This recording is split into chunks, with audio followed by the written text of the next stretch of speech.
are a couple of things that I'm aware of when people pleasing kicks in my life that are good checkers for my heart to be aware of. Um, but Yeah. Kim, Those are how do great you? examples. Yeah, how do you? And especially in a Christian context, right? And so, where if you think about it in your work or in your family or in friends, like the Bible talks so much about humble yourself or give yourself away and to surrender, and so if your boss comes to you and says, "Hey, I need you to do this," or "Hey, put that project down that you've worked so much on and do it this way," or a friend, life is in chaos and you just give away your own time to go help somebody else, or what your spouse.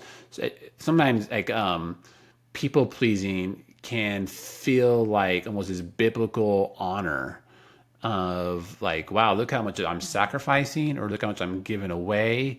And we can actually put like these gold stars to people pleasing, when we kind of pretend like it's almost out of like this humility and generosity we're living out of.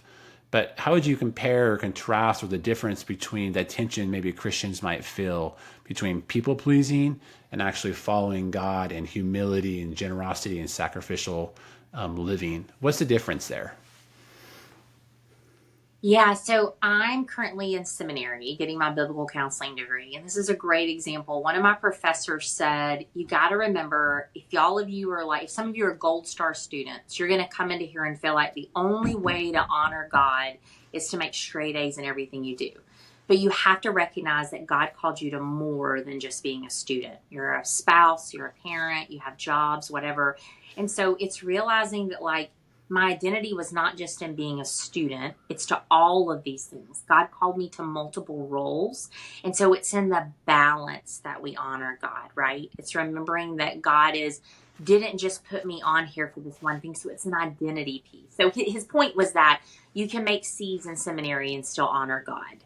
And I so appreciated that, because sometimes, like you're saying, it's easy to believe if I'm not the person who doesn't give everything I have, or, to a friend who to utter exhaustion, or even to my boss, then I'm dishonoring God.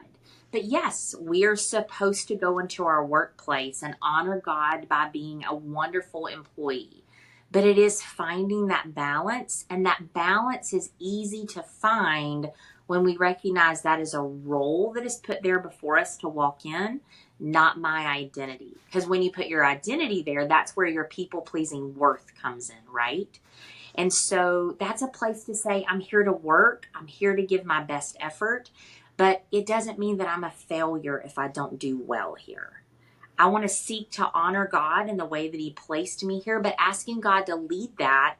And how you can kind of find in check is like, what are my emotions around this? How is the rest of my life playing out? They help you see, like, am I walking in something unhealthy here?